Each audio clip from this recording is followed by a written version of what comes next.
പ്രകൃതിയുടെയും പരിസ്ഥിതിയുടെയും നിലനിൽപ്പിനായി കവിതയിലൂടെയും പ്രഭാഷണത്തിലൂടെയും ഒറ്റയാൾ പോരാട്ടം നടത്തിയ മലയാളത്തിന്റെ പ്രിയപ്പെട്ട കവയിത്രി സുഗതകുമാരി ടീച്ചറിന്റെ ഓർമ്മകൾ നിലനിർത്തി സുഗതവനം നാടിന് കുളിർമയേക്കുന്നു.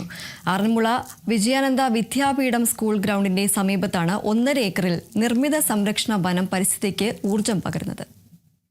പ്രകൃതി ദുരന്തങ്ങൾ ഏറ്റവും കൂടുതൽ ഏറ്റുവാങ്ങേണ്ടി വന്നിട്ടുള്ള ഒരു സംസ്ഥാനമാണ് കേരളം. ആ പ്രകൃതി ദുരന്തങ്ങൾക്ക് വേണ്ടി അല്ലെങ്കിൽ ആ പ്രകൃതിയെ സംരക്ഷിക്കാൻ വേണ്ടി നിതാന്തം കവിതയിലൂടെയും സാമൂഹ്യ പ്രവർത്തനത്തിലൂടെയൊക്കെ പോരാടിയിട്ടുള്ള മലയാളത്തിൻ്റെ എക്കാലത്തെയും പ്രിയപ്പെട്ട കവയിത്രിയാണ് സുഗതകുമാരി ടീച്ചർ. സുഗതകുമാരി ടീച്ചറിൻ്റെ ഓർമ്മയ്ക്ക് വേണ്ടിയാണ് ആറന്മുള പൈതൃക കർമ്മസമിതി ബൃഹത്തായ ഒരു പദ്ധതിക്ക് രൂപം കൊടുക്കുന്നത്. അത് ലോക പരിസ്ഥിതി ദിനത്തിലെ ജൂൺ 5-നാണ്. നമ്മളിപ്പോൾ നിൽക്കുന്നത് ആറന്മുള വിജയാനന്ദ വിദ്യാപീഠം എന്ന സ്കൂളാണ്. ആ സ്കൂളിൻ്റെ ഏകദേശം ബാക്ക്ഗ്രൗണ്ടിലാണ് 1.5 ഏക്കർ സ്ഥലത്ത് സംരക്ഷിത വനമുണ്ടെന്ന് പറഞ്ഞാൽ നമുക്കൊരു അത്ഭുതമായിരിക്കും. നമുക്കതിനോടൊപ്പം ഇതെല്ലാം പങ്കാളിയാകുന്ന അജയ്കുമാർ വല്ലുവിടത്തിലാണ്. എങ്ങനെയാണ് ഈ സുഗതവനം രൂപം കൊണ്ടത്? സുഗതവനം എന്ന് പറയുമ്പോൾ സുഗതകുമാരി അമ്മയുടെ പേരിൽ തുടങ്ങിയതാണ്. രാജശേഖരൻ ചേട്ടൻ്റെ നേതൃത്വത്തിലും ആശയവുമാണ് ഈ ആറന്മുള ഹെറിറ്റേജ് ട്രസ്റ്റിൻ്റെ നേതൃത്വത്തിൽ സുഗതകുമാരി അമ്മ ജനിച്ച വീട് അതൊരു വല്ലാത്ത ഒരു അവസ്ഥയിലേക്ക് പോയപ്പോൾ മനം നൊന്തിട്ട് സുഗതകുമാരി അമ്മയുടെ ഓർമ്മയ്ക്കായിട്ട് എന്താണ് കൊടുക്കാൻ പറ്റുക. അപ്പോൾ രാജേട്ടൻ്റെ മനസ്സിൽ വന്നത് ഒരു വനം.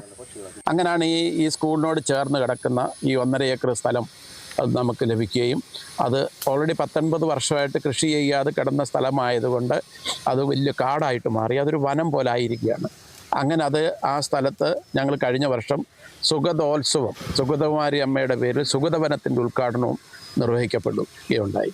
അപ്പം നിരവധി വ്യക്തിത്വങ്ങൾ കേരളത്തിൽ അങ്ങോളം ഇങ്ങോളമുള്ള പ്രഗത്ഭരായ പ്രകൃതിയുമായിട്ട് ബന്ധപ്പെട്ടും അല്ലാത്തതുമായിട്ടുള്ള ആൾക്കാരെ പങ്കെടുപ്പിച്ചുകൊണ്ട് ബഹുമാന്യനായ നമ്മുടെ ആഭ്യന്തരമന്ത്രി രാജ്നാഥ് സിംഗിൻ്റെ നേതൃത്വത്തിലാണ് അത് നടന്നത്. രാജ്നാഥ് സിംഗ് സാറാണെന്നത് ഉദ്ഘാടനം ചെയ്ത് പന്ന്യൻ രവീന്ദ്രൻ സാർ അടക്കമുള്ള വിവിധ കക്ഷി രാഷ്ട്രീയം നോക്കാതെ തന്നെ വിവിധ മേഖലയിൽ പ്രവർത്തിക്കുന്നവരുടെ ഒരു കൂട്ടായ്മ കൂടിയായിരുന്നത്. അപ്പം അന്ന് തൊട്ട് ഈ സുഗതവനവുമായിട്ട് ബന്ധപ്പെട്ട് ഞങ്ങളുടെ പ്രവർത്തനം നടന്നു വരികയാണ്. ഇനി അവിടെ ഒരു സ്മാരകം സുഗതകുമാരി അമ്മയുടെ നിർമ്മിക്കണമെന്നാണ് ആഗ്രഹം. ഈ 5-ാം തീയതി പരിസ്ഥിതി ദിനമായി 5-ാം തീയതി, അതായത് ഒന്നിലധികം വിഷയങ്ങളിൽ ഇടപെട്ടിട്ടുള്ള ഒരു വ്യക്തിത്വം ആരുണ്ടെന്ന് ചോദിച്ചാൽ അത് സുഗതകുമാരി അമ്മ മാത്രമേ ഉള്ളൂ. പ്രകൃതിയുമായിട്ട് ബന്ധപ്പെട്ട വിഷയമായാലും, അതുപോലെ തന്നെ സ്ത്രീ സുരക്ഷയുമായിട്ട് ബന്ധപ്പെട്ട വിഷയമായാലും, അതുപോലെ തന്നെ മുതിർന്ന ആൾക്കാർ ഏജ്ഡായിട്ടുള്ള ആൾക്കാരുടെ വിഷയങ്ങളായാലും, കുട്ടികളുടെ ബാലവേലയുമായിട്ട് ബന്ധപ്പെട്ട വിഷയങ്ങളായാലും ഇതിലൂടെ എല്ലാം അവർ കടന്നു പോയപ്പോൾ ഒരുപാട് ശത്രുക്കളെ വിളിച്ചു വരുത്തുകയും എന്നാൽ ഇതൊക്കെ വലിയ രോക്ഷമായിട്ട് പുറത്തു വന്നത് കവിതയുടെ രൂപത്തിലാണ്. ആ കവിതകളൊക്കെ ഇന്ന് നെഞ്ചിലേറ്റി ആൾക്കാർ മുന്നോട്ട് കൊണ്ട് ജീവിച്ചിരുന്നപ്പോൾ അത് എത്രത്തോളം സുഗതകുമാരി അമ്മയെ നമ്മൾ ഉൾക്കൊണ്ടിട്ടുണ്ടെന്നുള്ളത് നമ്മൾ ചിന്തിക്കേണ്ട വിഷയമാണ്. പക്ഷേ ഇന്ന് അതിൻ്റെ പ്രാധാന്യം വളരെ വലുതാണ്. ആ പ്രാധാന്യം കണക്കിലെടുത്തുകൊണ്ട് ആറന്മുള സുഗതകുമാരി അമ്മയുടെ വീട്ടിൽ നിന്ന് ഒരു പദയാത്രയായിട്ട് വിവിധ സ്കൂളിൽ നിന്ന് വരുന്ന NCCയുടെ ഒക്കെ കുട്ടികളെയൊക്കെ സംഘടിപ്പിച്ചുകൊണ്ട് കുട്ടികളിൽ അവബോധം ഉണ്ടാക്കാൻ വേണ്ടിയിട്ട് പ്ലക്കാർഡ് പിടിച്ചുകൊണ്ട് അവിടുന്ന് ഈ സുഗതവനത്തിലേക്കൊരു യാത്ര. അപ്പോൾ സുഗതവനം നിങ്ങൾ കാണുന്നുള്ളൂ, ഇത് കാണുന്നതാണ്. അപ്പോൾ വനത്തിനുള്ളിലൂടെ കുട്ടികൾ സഞ്ചരിക്കുമ്പോൾ അവരുടെ ഉള്ളിലുണ്ടാകുന്ന മാറ്റം ഒരു ജൈവ വൈവിധ്യത്തെക്കുറിച്ച് മനസ്സിലാക്കുവാനും ഈ ജൈവ വൈവിധ്യം നിലനിർത്തേണ്ടതും അടുത്ത തലമുറയ്ക്ക് കൈമാറേണ്ടതും ഞങ്ങളാണെന്നുള്ള ഒരു ബോധം ഈ കുട്ടികളിലേക്ക് എത്തിക്കുക എന്നുള്ള ലക്ഷ്യത്തോടു കൂടിയിട്ടാണ് രാജേട്ടൻ്റെ നേതൃത്വത്തിൽ ഈ സുഗത വനത്തിൽ ഈ 5-ാം തീയതി ഞങ്ങൾ കുറേ വൃക്ഷത്തൈകൾ വീണ്ടും നടുവാനായിട്ട് തീരുമാനിച്ചിരിക്കുന്നത്. ആഗോളതാപനം ലോകത്തെമ്പാടും ഒരു വെല്ലുവിളിയാകുന്ന സമയത്താണ് ഒരു സ്കൂളിൻ്റെ 1.5 ഏക്കർ സ്ഥലത്ത് നിർമ്മിത സംരക്ഷിത വനം അത് വരും തലമുറയ്ക്ക് ഒരു മാതൃകയാകുകയാണ്. സംസ്ഥാനത്ത് മൊത്തത്തിലും ഇന്ത്യക്കും ലോകത്തിനും ഒക്കെ അത് എങ്ങനെയാണ് അതിലേക്ക് എത്തിച്ചേർന്നത്? ഇത് ഈ സ്കൂളിനെ സംബന്ധിച്ചിടത്തോളം ഈ സ്കൂൾ ഒരു ഹെറിറ്റേജ് സ്കൂളാണ്. വേറൊരു സ്കൂളിലും കാണാത്ത പ്രകൃതി ഭംഗി നിങ്ങൾക്ക് ഇവിടെ കാണാനായിട്ട് സാധിക്കും. ഇതൊരു ജൈവ വൈവിധ്യം നിറഞ്ഞു നിൽക്കുന്ന ഒരു പ്രദേശമാണ്. നിങ്ങൾക്ക് കാണാം അത് ലൈവായിട്ട്. ഇവിടെ ആരും നമുക്കൊന്നും ഒളിപ്പിക്കാൻ പറ്റും, എല്ലാം നിങ്ങളുടെ മുമ്പിൽ തന്നെയുണ്ട്. അപ്പോൾ ഇതൊരു മാതൃകയാണ് മറ്റുള്ളവർ. കാര്യം നാളെ നമ്മൾ കമുകും തേക്കും എല്ലാ വൃക്ഷങ്ങളും ഉണ്ട് ഇവിടെ. മാവ്, പ്ലാവ്, എല്ലാ വൃക്ഷങ്ങളും നിങ്ങൾക്ക് ഇവിടെ കാണാനായിട്ട് സാധിക്കും. കാര്യം മനുഷ്യൻ ഇനിയും യുദ്ധം ചെയ്യാൻ പോകുന്നത് ശുദ്ധവായുക്ക് വേണ്ടിയും വെള്ളത്തിനും വേണ്ടിയിട്ടാണ്. വായുവും ജലവും മലിനസമായിരിക്കുമ്പോൾ അതിനെ സംരക്ഷിക്കപ്പെടേണ്ടത് ഇതുപോലുള്ള വനങ്ങൾ വെച്ച് പിടിപ്പിച്ചിട്ടാണ്. ഇപ്പം നമ്മുടെ വനങ്ങൾ എടുത്തു കഴിഞ്ഞാൽ വനത്തിനകത്തൊന്നും വൃക്ഷങ്ങളൊന്നുമില്ല, എല്ലാം കാട്ടുകള്ളന്മാർ തടിയെല്ലാം വെട്ടിക്കൊണ്ടുപോയി. ഇപ്പോൾ അവിടെ ഒന്നും വൃക്ഷങ്ങളൊന്നുമില്ല. അതുകൊണ്ടാണ് കാട്ടിലെ ജീവികളൊക്കെ നാട്ടിൽ നാട്ടിലേക്ക് വരുന്നത്. അപ്പം നാട് നമ്മുടെ വനമായിട്ട് മാറണം, ഏറ്റവും ശുദ്ധവായു നമുക്ക് ലഭിക്കണം.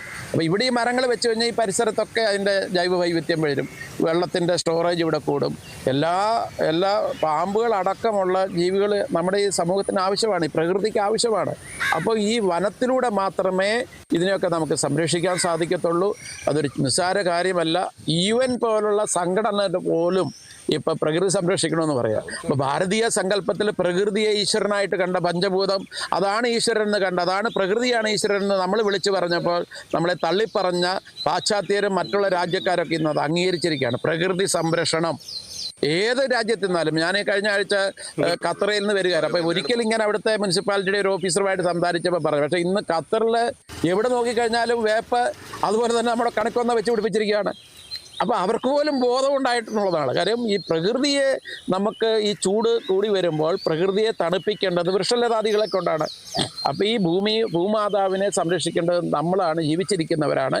അത് അടുത്ത തലമുറയ്ക്ക് കൈമാറുകയും കൂടെ വേണം. നമ്മൾക്ക് ലഭിച്ചിട്ടുള്ള ആ സൗകര്യങ്ങളൊക്കെ അടുത്ത തലമുറയ്ക്ക് കൊടുക്കാനുള്ള ബാധ്യസ്ഥത നമുക്കുണ്ട്. അതുകൊണ്ടാണ് കുട്ടികൾക്ക് പ്രാധാന്യം കൊടുത്തുകൊണ്ട് ഞങ്ങൾ ഈ പരിപാടി ആവിഷ്കരിക്കുന്നത്. അതോടൊപ്പം തന്നെ നിങ്ങൾക്കറിയാം, 2016 ഞങ്ങളിവിടെ ഈ കാണുന്ന മൈതാനത്ത് മൊത്തം കൃഷി ചെയ്ത്, അത് കേരള ഗവൺമെൻറ്റിൻ്റെ പലരും കണ്ടിട്ട് മൊത്തം സ്കൂളുകൾ ഇംപ്ലിമെൻറ്റ് ചെയ്തതാണ്. പക്ഷേ നമ്മളന്ന് പറയുന്നില്ല, അത് വേണ്ട. പക്ഷെ നമ്മളത് മാതൃകപരമായിട്ട് കാണിച്ചപ്പോൾ ആ കൃഷി ചെയ്ത് കൃഷിയിടത്തു നിന്നുള്ള മത്തങ്ങായും പടവലങ്ങായും പാവയ്ക്കായും ചീരയും വെണ്ടയും ഒക്കെ അവർ കുട്ടികൾ പറിച്ചെടുത്ത് നെല്ല് കൊയ്ത് അത് മെയ്ത് അതവർക്ക് കഞ്ഞി വെച്ച് കൊടുക്കുകയും പായസം വെച്ച് കൊടുക്കുകയും ഒക്കെ ചെയ്തപ്പോൾ ആ കുട്ടികളുടെ ഉള്ളിലുണ്ടായ ആ മാനസികമായിട്ടുള്ള ആ ഉയർച്ച, അവരുടെ വേ ഓഫ് തിങ്കിങ് തന്നെ മാറിയിരിക്കുകയാണ്. പ്രകൃതിയിലേക്ക് മടങ്ങണം, അതിനുള്ള ഒരു ആഹ്വാനമാണിത്. ഓക്കെ. ശുദ്ധവായു ലഭിക്കുന്ന ഇന്ത്യയിലെ ഏറ്റവും ഉള്ള ഒരു സ്ഥലമാണ് കേരളം. ആ സ്ഥലത്ത് തന്നെയാണ് പത്തനംതിട്ട എന്നാണ് ലോകമെമ്പാടുമുള്ള ശാസ്ത്രജ്ഞന്മാരൊക്കെ അടയാളപ്പെടുത്തിയിട്ടുള്ളത്. ആ ശുദ്ധവായു ലഭിക്കുന്ന പത്തനംതിട്ട ജില്ലയിലെ ആറന്മുളയിലാണ് പരിസ്ഥിതിക്ക് വേണ്ടി ഏറ്റവും കൂടുതൽ വായിക്കുകയും എഴുതുകയും ഒക്കെ പോരാടുകയൊക്കെ ചെയ്തിട്ടുള്ള സുഗതകുമാരിക്ക് വേണ്ടിയാണ് ആറന്മുള പൈതൃക കർമ്മസമിതി ആറന്മുള ഹെറിറ്റേജ് ട്രസ്റ്റ് ഈ സുഗതവനം വീണ്ടും നമുക്ക് ഒരു പ്രചോദനമാകുന്നത്. കേരള വിഷൻ ന്യൂസിന് വേണ്ടി ക്യാമറാമാൻ പ്രദീപ് അങ്ങാടിക്കലിനൊപ്പം പ്രസാദം ജെ, പത്തനംതിട്ട.